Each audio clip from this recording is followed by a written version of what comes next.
Sam projekt ustawy kończymy, uzasadnienie do niego piszemy. To będzie bardzo prosta rzecz, bardzo krótka, bo tak naprawdę mamy dwa postulaty. Zniesienie kary za posiadanie do 30 gramów i zniesienie kary za uprawę do 3 krzaków. You'll find the truth.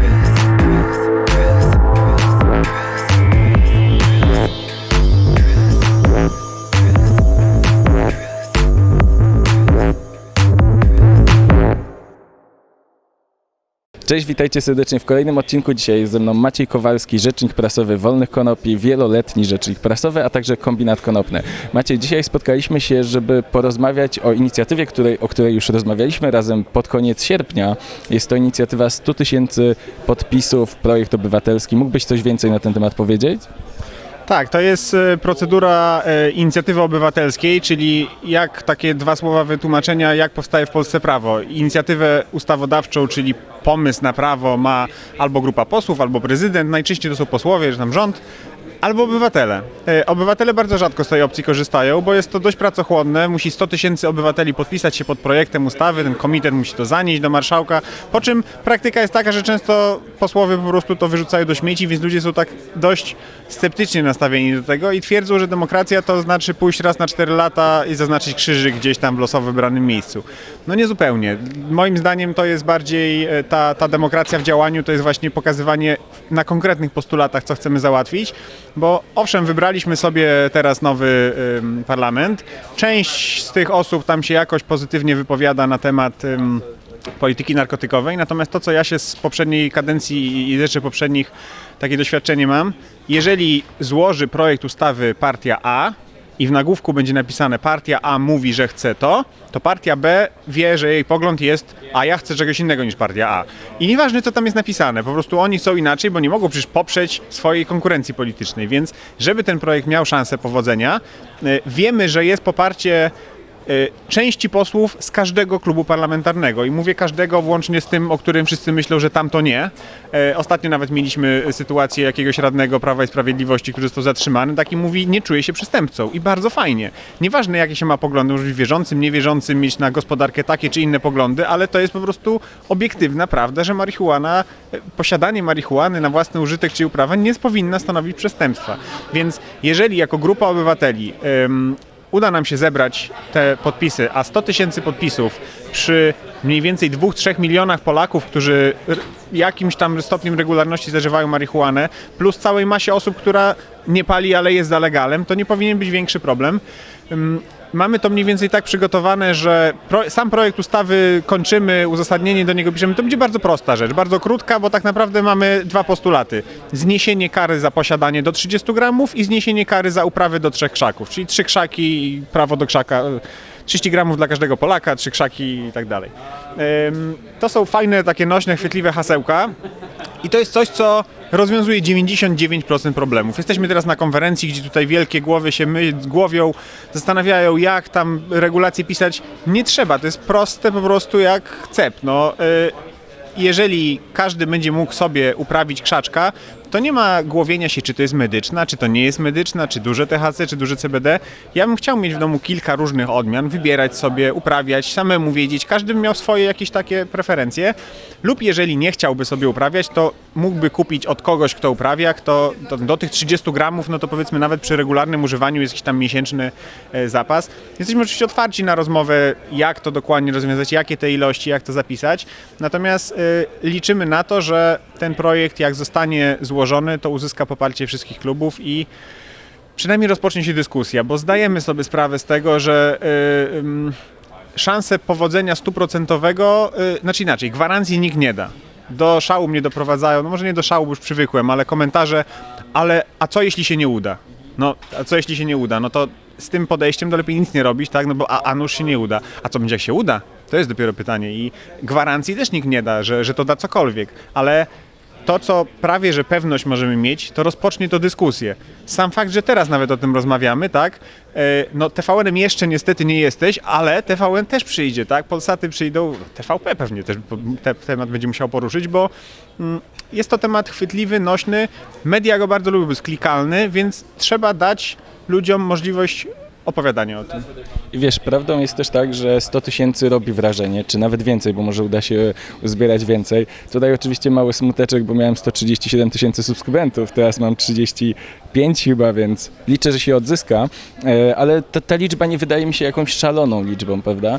Ale pytanie jest takie, bo wszystkie inicjatywy ustawodawcze muszą być zrealizowane w ciągu 3 miesięcy, zebrane podpisy, więc ja też wiem, bo rozmawialiśmy wcześniej, ale widzowie tego nie wiedzą, to zostało przygotowane wszystko dużo wcześniej. Jaki jest plan działań? Jak to będzie wyglądało dokładnie? Tak, w tej chwili mamy około 1500 osób, które już się mailowo zgłosiło do pomocy, bo ktoś te podpisy będzie musiał zebrać, tak? Zależy też nam na tym, żeby zbudować taką bazę ludzi, która będzie z nami współpracować, bo ja mogę zbierać podpisy w swoim otoczeniu, przekonywać ludzi i tak dalej, ale no mam jakiś ograniczony ten zasięg, dotarcie, tak? Jeżeli 1500 osób przekona 100 kolejnych osób, to już mamy ten limit wyrobiony. 100 000 oczywiście jest bardzo mało, często inicjatywy dostają i po 2 miliony podpisów, także to nie powinno być problemem.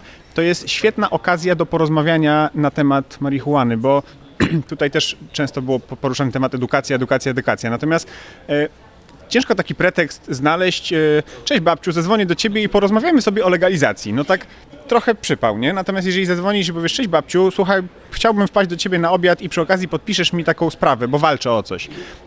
A dlaczego wnuczku walczysz, tak? I nagle się pojawia jakiś temat do rozmowy i często może ten temat nie doprowadzić do podpisu, nie doprowadzić do przekonania tej osoby, ale ja to robię od 15 lat i widzę, że to przynosi rezultaty po bardzo, bardzo długim czasie. Więc jeżeli chcemy, żeby za 10 lat ludzie po prostu wszyscy się śmiali z tego, że kiedyś była prohibicja, no to trzeba zacząć już teraz i to jest po prostu idealny pretekst, choćby miało się nie udać, to uda się nam w trakcie, samo zbieranie podpisów, trochę jak z olimpiadą, wiesz, biegniesz, jesteś ostatni, ale świetnie, wziąłeś udział w olimpiadzie, nie? Ale rzeczywiście, wiesz co, prawdą jest to, że po pierwsze, tu jest kilka korzyści. Korzyścią jest takie, że każdy w swoim lokalnym otoczeniu będzie w jakiś sposób aktywistą w momencie, kiedy zbiera, więc wyjaśni, obali jakieś mity, inne rzeczy, podeślę może jakiś mój film, jak będę miał jakiś fajny na ten temat. Wiesz, zawsze jest temat do rozmowy, ta osoba później ma czas, żeby się zastanowić i może nawet jeżeli nie podpisze, tak jak powiedziałeś, to po 3 tygodniach, po 2 miesiącach stwierdzi, a może rzeczywiście mieli rację. No i oczywiście zainteresowanie mediów, ale tak, jak będzie wyglądało zbieranie podpisów? Czy ludzie będą sobie chodzić po ulicy albo stać jak wyznawcy niektórych religii na przykład, czy po prostu będą jakieś miejsca, do których można przyjść, bo są różne plany? Po części pozostawiamy to inwencji tej grupie osób, która się zgłosiła. Tych ludzi będzie coraz więcej nawet. Zgłasza się bardzo dużo osób, tylko my to robimy wszystko w swoim wolnym czasie, tak? Więc kolega psycho, który dzielnie odpisuje na te maile, no po pracy po prostu klepie, odpisuje wszystkim. Nie traktujemy tego automatycznie, że robi to jakaś maszyna, tylko tam siedzi człowiek, siedzi Przemek, któremu bardzo za to dziękuję, odpisuje na te wszystkie maile, więc jak uda mu się uporać z tym wszystkim, to piszemy do kolejnych osób. Każdy ma swoje pomysły. Wiesz, parę tysięcy osób zgłaszających swoje pomysły na to, a ten mówi, dobra, a u mnie w miejscowości, na przykład w zakładzie fryzjerskim będzie punkt zbiórki, a u mnie spożywczym, a tutaj moja żona ma jakiś tam stragan, to tam postawimy. Więc tych list będzie, no raczej nie spodziewam się tak, jak Jehowi siedzą na ulicy, tak? Natomiast kilka będzie takich też wydarzeń, bo plan jest taki, żeby ruszyć na tak zwaną późną wiosnę. Idealna sytuacja jest taka, że dostajemy tą zgodę na rozpoczęcie zbiórki w dniu marszu w maju, bo to jest pierwsza okazja, tak już parę tysięcy podpisów jest na starcie i każdy może wziąć listę, bo to będzie kartka papieru, nie będzie żadnych internetów, bo zaangażowanie się w internecie, kliknięcie czegoś to jest takie... To jest jakby mniejszy poziom zaangażowania. Nie ma tego wtedy, o czym rozmawialiśmy przed chwilą, czyli tego zaangażowania społeczności wokół. Jak dostaniesz kartkę, no to siara tak na tej kartce samemu się podpisać i ją odesłać pustą, tak? To chociaż tą 10 podpisów od ziomków weźmiesz, więc i już rozmawiacie o czymś, ale fajnie, może któryś z tych ziomków weźmie kartkę, więc to będą kartki papieru, na której będą podpisy osób, tak to ustawodawca przewidział. Te kartki będą spływać do nas, do siedziby stowarzyszenia, więc każdy, jaki będzie miał pomysł, jak to nazbiera i to jest też taki fajny sezon, że jeżeli byśmy w połowie maja zaczęli, to wchodzimy w sezon tak zwany festiwalowy, czyli lipiec, początek sierpnia. Mamy nadzieję, że uda się też pośród tych aktywistów znaleźć osoby, które są w stanie nie tylko swój czas na zbieranie podpisów poświęcić, ale też pojechać gdzieś z nami, tak? Mamy tego gandziobusa, którego mam nadzieję odpalimy na lato. Udało się też ostatnio na Facebooku jakąś taką małą zbiórkę pieniędzy zorganizować, bardzo fajnie to działa, no bo to wszystko kosztuje, tak? Żeby gandziobusem pojechać, trzeba na paliwo dać, żeby wysłać ludziom listy, trzeba znaczki nakleić, to wszystko trochę tam gdzieś kosztuje, tak? Ja sam też swoje pieniądze w to wkładam po prostu, ale no gdzieś tam trzeba to jakoś zorganizować. No i idealny scenariusz jest taki, że w w sierpniu mamy te 100 tysięcy, czy niech będzie 666 tysięcy, jak najwięcej, zanosimy to do marszałka, marszałek wtedy sprawdza, czy wszystko jest ok, czy to nie są podpisy, tak jak tam u Macierewicza bywa, że nagle zmarli ludzie są na tych listach i tak dalej.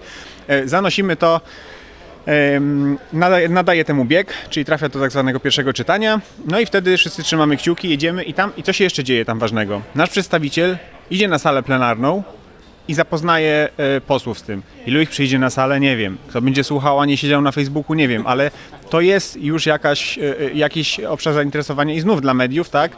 Nagle zwolennik legalizacji marihuany opowiada na sali plenarnej przed marszałkiem i wszystkimi o zaletach legalizacji. Znaczy, umówmy się też, to nie jest legalizacja, to jest depenalizacja, tak mówiąc wprost, tak? Oczywiście będziemy się posługiwać słowem legalizacja, żeby trochę konfuzji wywołać, ale bo to jest hasło, które po prostu jest chwytliwe, nie?